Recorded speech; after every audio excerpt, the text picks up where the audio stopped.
I want to get Ron Higgins. I want to get Ron Higgins' thoughts on this.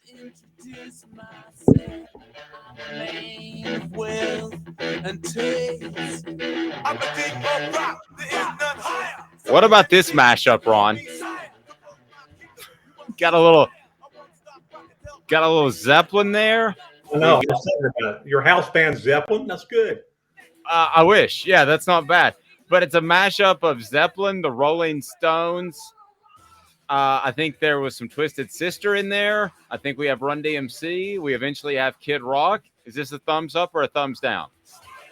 John, it's such a mashup of a bunch of human beings. I just like to hear the whole thing with the end of that. I mean, were you out by the time you get to Kid Rock? I mean, first of all, Zeppelin the Stones, and then you just, wow. It's like 8 minutes long, Ron. So we're not going to listen to all of it. But basically, what producer was smoking enough weed to put that one together? I don't know, but he was smoking the good stuff, like the Snoop stuff. And he also realizes some of the copyright rules of YouTube because you do different clips, then you can play that on YouTube and not get a copyright claim. There you go. So that's what I'm thinking of. Ron Higgins joins us now and his appearance brought to you by my realtor, Andy Mason, andymasonrealestate.com. Andy Mason has two tenets, two points of his business that you need to know about: the absolute best service, the absolute best prices. It's that simple. He's your realtor in Knoxville. So Ron is not only just one of my favorite writers. He's not only one of my favorite guys to have on the show, and has been for a couple of years. Ron, we've been working together. I don't want to date us, but he also is like a huge movie star. So what all are you doing now? You're like in movies down in Baton Rouge? Doing a lot of TV series background work in Baton Rouge and New Orleans. Kind of working that in with basically sports writing and stuff. I haven't been asked to be like John Adams yet in the background, but that should be great if that ever happens. Yeah. Here's John on your show. Okay, first of all, have white earphones. Here, though, wait a second. I got to turn this off because you can barely see him. This is John. John has no concept of lighting.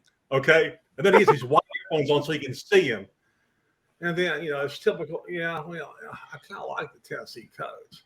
John has no concept of lighting. None. Like, where are you, John? Where are you? He's like, I'm on your show, but I'm in the dark, so people don't know. I'm in witness protection, so you can't find me. Exactly. Somebody actually asked me if he was in witness protection at one point. I'm like, John, do you not pay your electrical bill? Or are you just like, yeah, I like doing the radio and this stuff, but I don't want to really be seen, Well, and he joins us with the Vol reward that you can check out on our YouTube channel, brought to you by Viles Automotive Group and Big Orange Phillies. I asked John one time, we were having bad connection issues, and I said, I can just have a hardwire line dropped in your office. He goes, oh, man, that sounds like a lot. I'm like, no, it's not. It takes 30 minutes. I pay about $45. That's all. I think it's more than that. So he calls me the next day and he goes, it's $48. Okay, well, covered. I got poor John. Just rip on John 5-minute segment.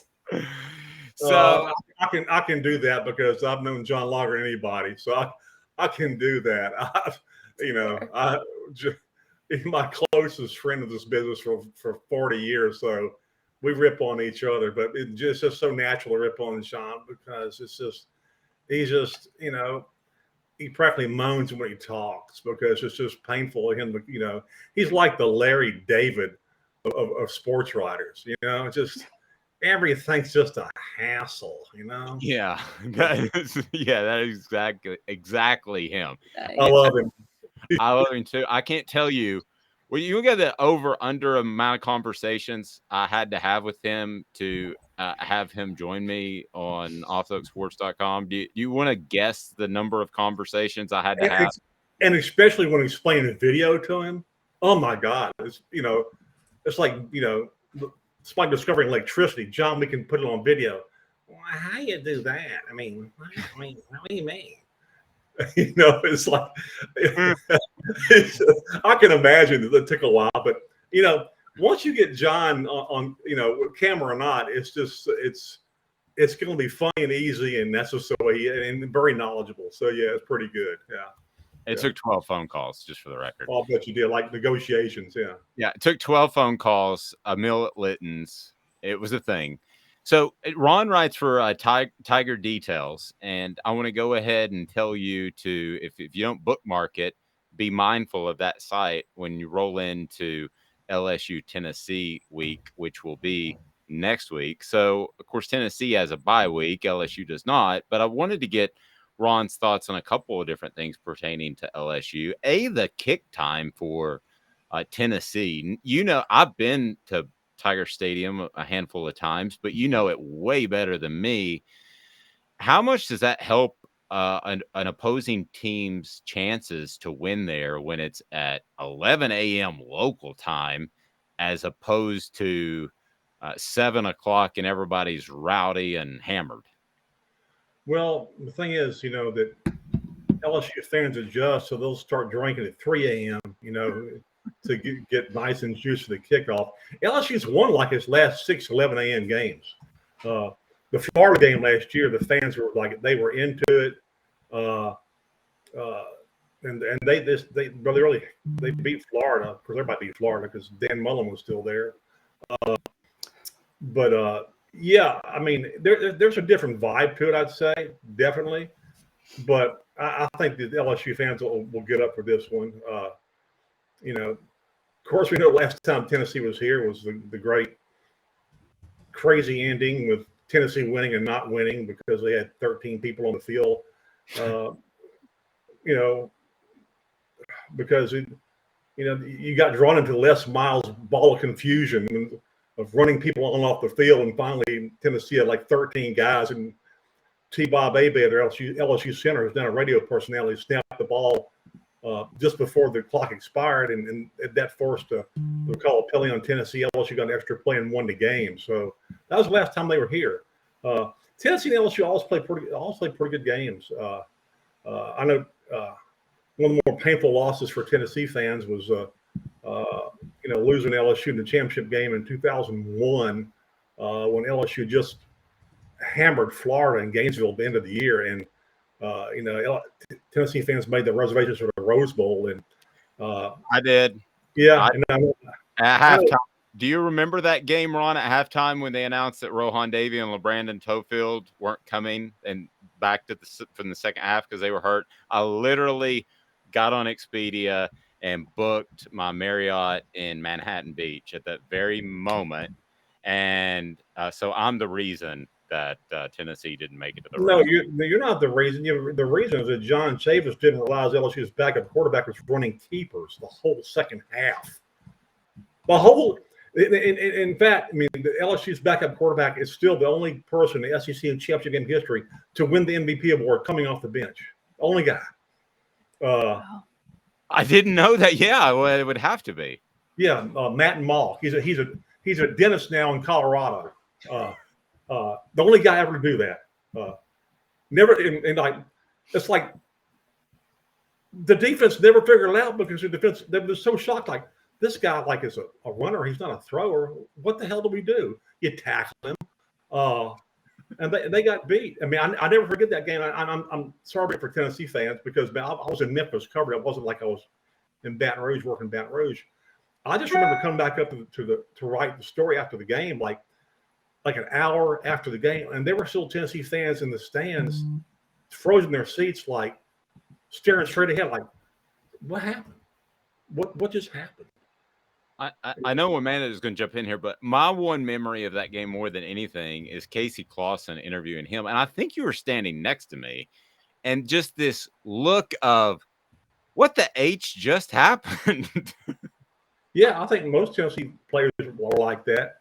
And then, a few years ago when they played Knoxville, I think that was Butch Jones' last game before he got fired. The one in the driving rainstorm, the whole game.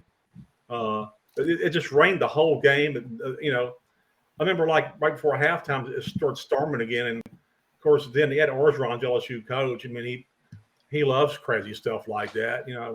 Let's go get wet, boys.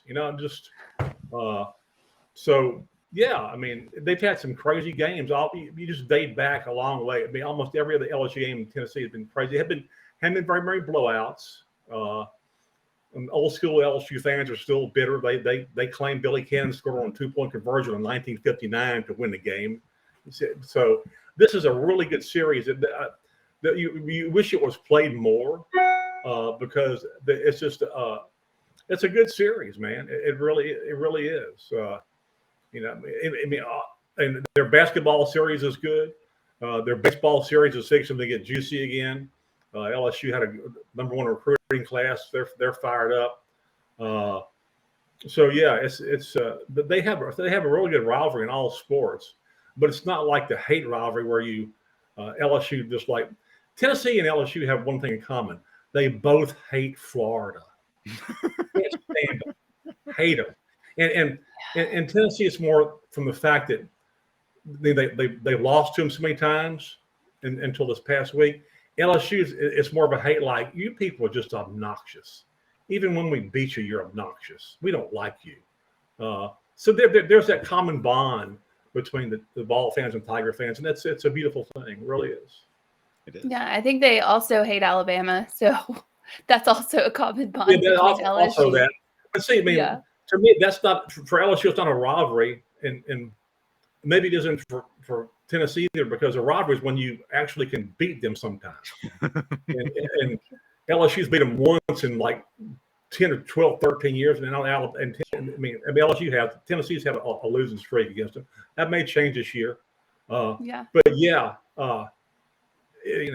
that's a rivalry. You can actually like beat them or play them even, and that hasn't happened a lot for LSU Tennessee. But Florida's a good old fashioned. We just hate you. Yeah. Yeah, I was at the 2011 Alabama LSU game, the game of the century that turned out to be just the field goal battle. Yeah. Yes, that just end up being missed kicks all over the field. For Alabama. Yeah, Alabama was it only took Nickel like about 15 years to find a kicker who can make field goals. I know, it's crazy to me. Absolutely. So I wanted to ask you about. We saw LSU start off pretty rocky this season. And then we saw Butte scrub his Instagram, and they're all kind of rumors flying around. I think there's a couple of LSU wide receivers that did the same thing. And then it just kind of died. No one really gave a reason why it died. And I know the culture with Ed Orgeron was very different and very off-putting down there. So just give me a general, what is going on? Well, I mean, they knew that it would be tough early. You have 13 transfers. 5 of your 6 cornerbacks are transfers. You have a new quarterback who's a transfer. You have a new offensive line, a new kicking game totally. So they knew that, all these guys, this is the first time they played in a game together. So this is one of those things where they wish they'd played the Southern game first and then Florida State second to kind of work out some kinks. But you had to kind of work out your kinks live against Florida State, and and they still almost won the game. But their kicking game was so bad that game they got a field goal blocked, and they had the extra point blocked at overtime. It's just a matter. They've had to kind of just improve every game. I mean, there's no doubt they have talent, and they just it's like you had to talk some players off the ledge early after that game. But Brian Kelly's really good about that. I mean, he's really good about basically, what he says to us, he says to them. He'll tell you, this is what we haven't done well. We got to pick this up. The more they play and the more they improve, they've improved every game. The more they buy into what he's doing. And so after this past week, they beat Southern and they beat Mississippi State. which was a good win. And then they beat New Mexico this past week, held New Mexico to 2 first downs the whole game, none in the second half.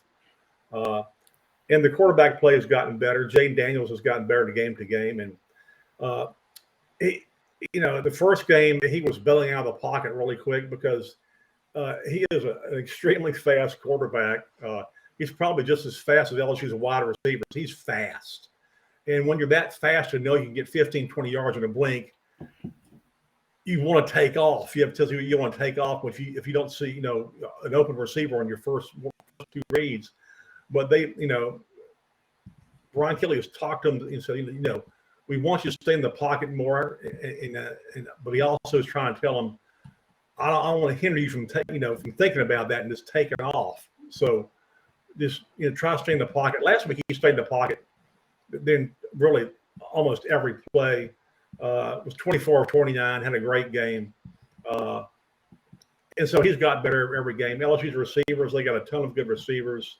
Their running backs were better last week. The offense was substantially better last week. But, I mean, they know they're not looking ahead to Tennessee because this team can't take anything for granted, even going to Auburn. But they understand Tennessee will be the best team they've played this year, and probably even by the end of the season, one of the best teams they've played this year. They know what's coming in. I mean, I'll guarantee you the defensive coordinator has seen Hendon Hooker and all that offensive firepower. So yeah, I mean, they know what they're about to get into. They're glad they have him at home, even in the day. Yep. I look at what had happened and the culture change that has to take place and already is underway. So, but let me take a step back.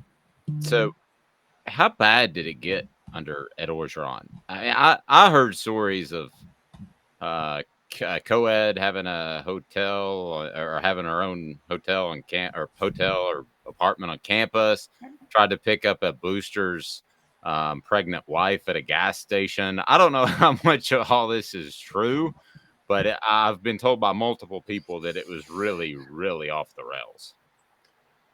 Well, I'm not going to get into specifics, but I'd say after Ed Orgeron won the national championship, within a month he hit the lottery with a pay raise and divorced his wife.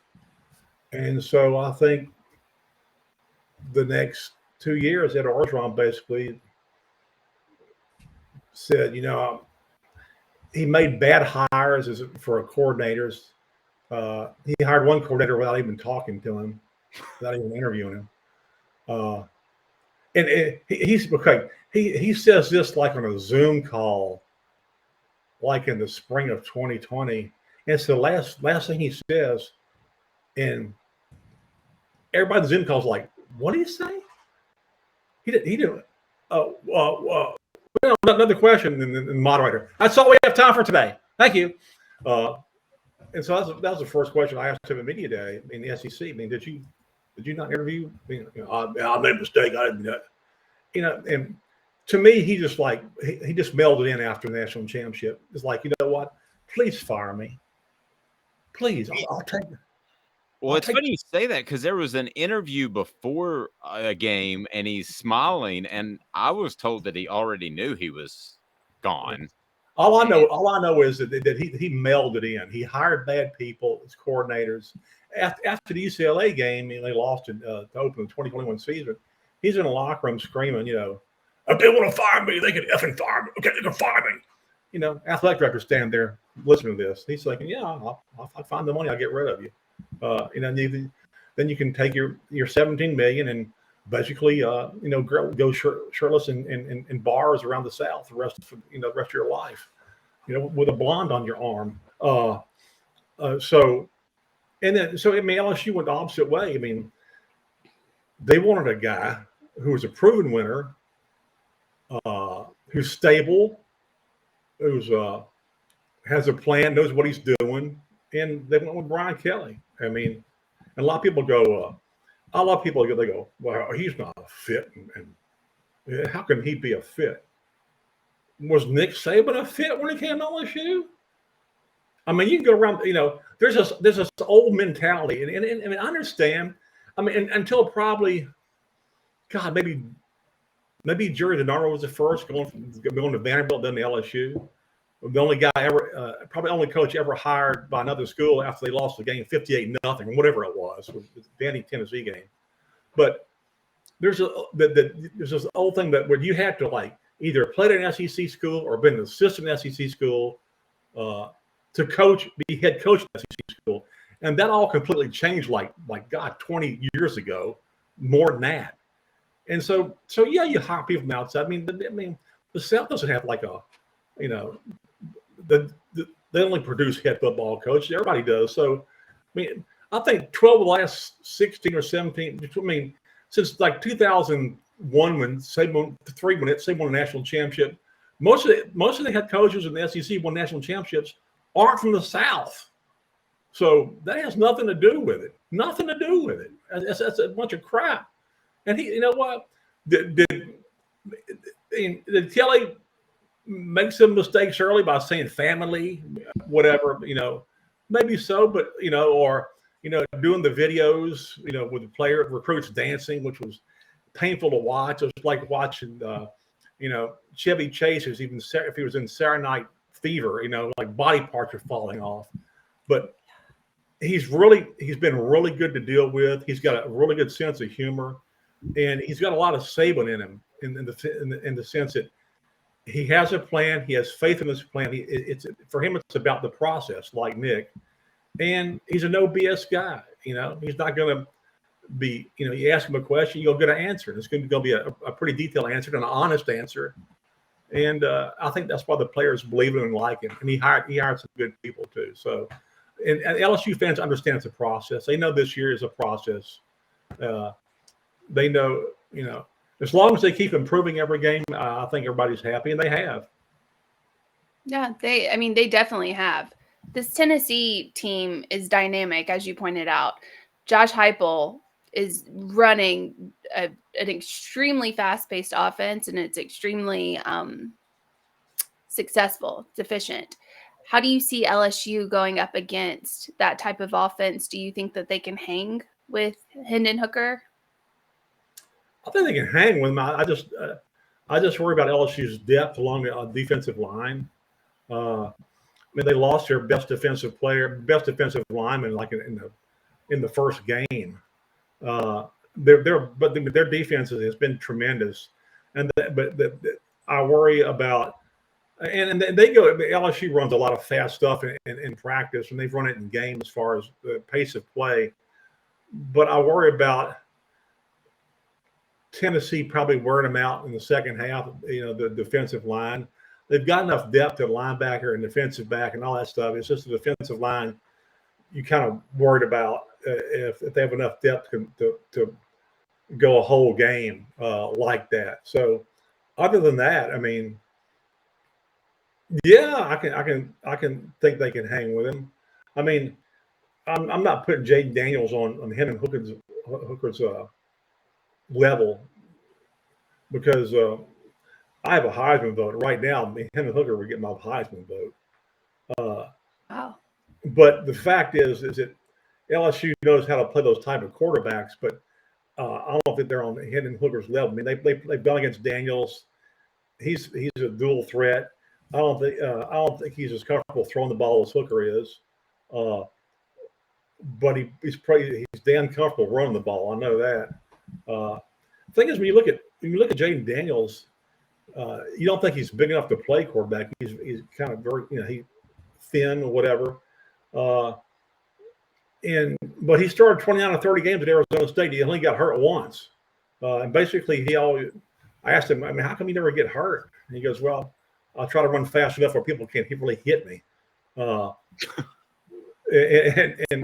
I wish I could do that. Yeah, but I mean, I knew how fast he was. I mean, we were actually allowed to see some preseason scrimmages at LSU. I mean, Kelly let the media into 2 preseason scrimmages, which really hadn't happened at LSU since caveman discovered fire. I mean, you can't get into anything. And, in scrimmages, when quarterbacks are, when they run, they're down when you touch them. It's like you can't tackle them. You just touch them, they're down. He ran 20 yards on an RPO, and nobody could get a hand on him. And they weren't out of position. It's like watching a fast kid on the playground who couldn't be touched. So he's that fast, but I don't think he's definitely not in Hendon Hooker's category as a passer. So it'll be a fun game to watch. It's going to be a really fun game to watch, and hopefully it'll be one of those games. Typical LSU Tennessee game was crazy and goes for the last few minutes or whatever. Yeah. Hey Ron, let me ask you this. I don't know if you've covered a Heisman's ceremony for kind of personal question. I've covered two. You covered two. Yeah, so, Peyton Manning, which wasn't a ceremony, it was a funeral, and Joe Burrow, which was a foregone conclusion. Who do you go through to get credentials for that? There's a Heisman PR guy you call to go through it. I mean, they're very good. I mean, they'll. So if I'm a voter, I'm good, right? Yeah. Okay, yeah. Good. That's good to know. Because right now I don't have a credential to watch Tennessee stretch, but that's another topic. He's not salty about it at all. Not at all. Well, it's because you know what? Because he has an actual opinion. Yeah. God forbid you got an opinion on Tennessee that doesn't line up with what they want. Okay. Yes. You know, that's why John's in witness protection, because God forbid you don't get out the big orange pom poms that you can't be critical. And God knows there hasn't been anything to be critical about for Tennessee football for the past 15 years. I mean, nothing's going on. Smooth sailing. Yeah. I'm glad to see him play well, and because of the Tennessee I covered when I was, I worked in Memphis was, the end of Johnny Majors and then all of Phil Fulmer, and I mean they were good teams. I mean they got won a national championship, but it's, it got to be an embarrassing train wreck. And I understand why Tennessee fans are unhappy. Like, is this school ever going to figure it out? Or is administration ever going to figure it out? Are they ever going to find an AD who doesn't get fired? Are they ever going to find a school president that lasts more than a year? How many football coaches are they going to go through? So, yeah, I mean, there's things to be critical about. But now, I mean, you kind of straighten some things out. And so, yeah, but still, if you want to put your head in the sand and squash the media, go ahead. But everybody else will see what's going on. Are you going to like throw not let national people in because they're critical? Well, hell no, you're not. See, what happens is I'm going to get a local rant here because nobody cares about the media. But I'll say this: most schools couldn't give a crap now about local media. Don't care. You know why they don't care? Because if the ESPN comes in or the Athletic or anybody national is like, well, you know what? That we can get the most exposure there for our recruiting buck. Oh, yes, let's let them in. Let's let them in what practice. Hey, we'll give you 15, 20 minutes for the head coach. You want to talk to our quarterback? Great. We'll get you a one-on-one. You know what? Because it's all about recruiting exposure. They don't care about local media. They don't. This is so bizarre that you bring that up. So do you remember when they had the ESPN closed practices where they would have do you remember that? So so only ESPN could be at the practice and the local media couldn't. Well, as you can imagine, that rubbed me the wrong way immensely. Everywhere. So I was on a show from 6 to 9. I hosted it, and I said, I'm not tolerating this, so you can keep hosting the show, and I'll do the rest of it from Tennessee's practice field, because if it's open to the media, it should be open to the media.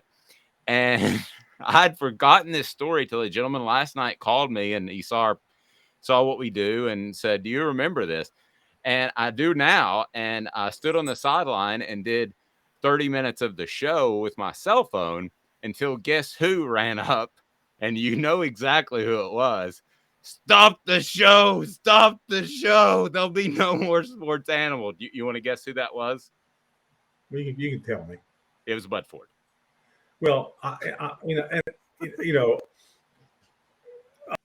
like Bud. I like Haywood. And I incurred Bud's wrath one time, and not for this, but this actually happened. I forget what game it was. I got to the press box and I looked at the press box food. I went, God, this is not very good. You know what? I'm gonna order a pizza and have it delivered to my seat. I don't think a guy can make it here in less than 30 minutes. You know, you think he can? Remember Doug Seagrass from National Banter. I said, I'm gonna order pizza. He goes, you're crazy. I said, I just want to see the guy get here in 30 minutes. I mean, otherwise it's free. So I call like Domino's Pizza, the one closest to the campus. I'll give the guy a break, you know. So 20 minutes later, the guy's at my seat and he's just pouring with sweat. He's just like, he goes, God, I didn't know how to like talk my way past like 4 guards. God, here you go. Give me the pizza, nice and hot. I gave him like a huge tip. So into the first piece. And Bud was so mad. Comes up here. What are you doing? What are you doing? I said, pizza. You like a slice? Bud was so mad. I think the only time I really got Bud mad was order a pizza and had delivered to my seat. Yeah. No, Bud would curse out the pizza delivery guy for not getting there too. And another pizza story, I was at Papa John's Stadium and for a high school event, all they had for us was nuts, literally a big box of nuts that everybody put their dirty hands in. And so I ordered a Domino's pizza at Papa John's Stadium. There you go. Like I said, I know people care about the media, but that's I enjoyed covering Tennessee all those years when I went. I had the best seat in the house in the press box. I was right in front of Bud and Haywood when Bud was doing, and then Haywood was doing the PA. Yeah. And so between plays, you get here second guess the coaches. You know, gosh dang, Bud, what was Fuller doing? I don't know, Haywood. It's just funny. Those guys and Gus Manning were the backbone of Tennessee sports for years. And that's one reason they had a good brand. And those were back in the days when you actually you could go to practice and it's all changed. Social media has changed the way coaches are available because they don't want every other thing they say to be tweeted or put up social media. So they've kind of shut it down. I get that from that standpoint. They should allow media into some scrimmages, which I guess Kelly did, but we could credit him. I don't know if it ever happened again while he was here, but he realized that we need to see what the team looked like in preseason. So, we wouldn't look so stupid like we were under Orgeron a lot of times. Like, listen to him babble on how, everything's okay and when it wasn't. You're in that area, and Ron, I'm sorry if I'm keeping you too long, but you're in that area, and there's been talk that maybe Auburn would actually hire Deion Sanders if they make a coaching change with Brian Harsin, which sounds still a little bit crazy, but a year ago it sounded insane. 5 years ago, absolutely no way. But it's not the craziest thing I've ever heard. Have you heard any of that rumbling out there? Yeah, I've heard that. Yeah, I mean, he'll get players, but can he be the head coach that when you go to a major college program, all your problems multiply. You have more boosters to deal with. You have more insane parents who want playing time for their kid because they know they can get to the NFL at Tennessee and maybe not at Jackson State. Being a college head coach now is an absolute. Probably some of the coaches that they had like 20 years ago will probably be killed off by what goes on for college head coaches now. The stuff you got to deal with, the NIL money, the transfer portal, the NCAA basically not doing anything about, we can't legislate NIL money, just go buy people. And the transfer portal, which is absolutely,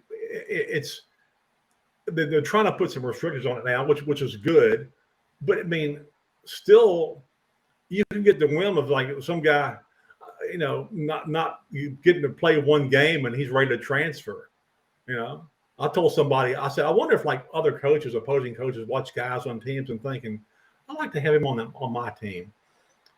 Said that's a wide receiver. I kind of like him. And that wide receiver runs an out route and falls at the feet of the head coach. He goes, hey, so you're a really good ball player. Think about playing for us this year. Good game. Does that happen? I don't know, but I just know that head coaches now, I know they get paid millions, and by God, that they earn every bit of it because of just the amount of stuff that you got to put up with. And then there's also the player arrest factor, which has always been there. So there's a lot of moving parts now, more so than ever before. Ron, great stuff as always, buddy. Keep it up in the movies. We want to see you in a stream near us, and I have a feeling we will coming up. So we'll talk to you. TigerDetails.com. That's the rival site. You can read Ron stuff, and I've looked over the site past couple days, kind of boning up on LSU, and you guys do a great job. So kudos to your guys. Please pass that along. Well, I've had a really good time. And I'll see you later. You know what? I'll see you at a Marriott sooner or later, okay? And John's really down. He's down on Marriott, which happened. He told me. Yeah, because they don't treat me like a king anymore. So, I just, it's not like Mr. Adams, thank you for coming. Welcome. And we have a steak in your room ready for, oh, yeah, I got gift stomach. Get you somebody that works for you. Ron, great. Ron, we'll talk to you, buddy. Have a great rest of the week. Yeah, I know. Sure.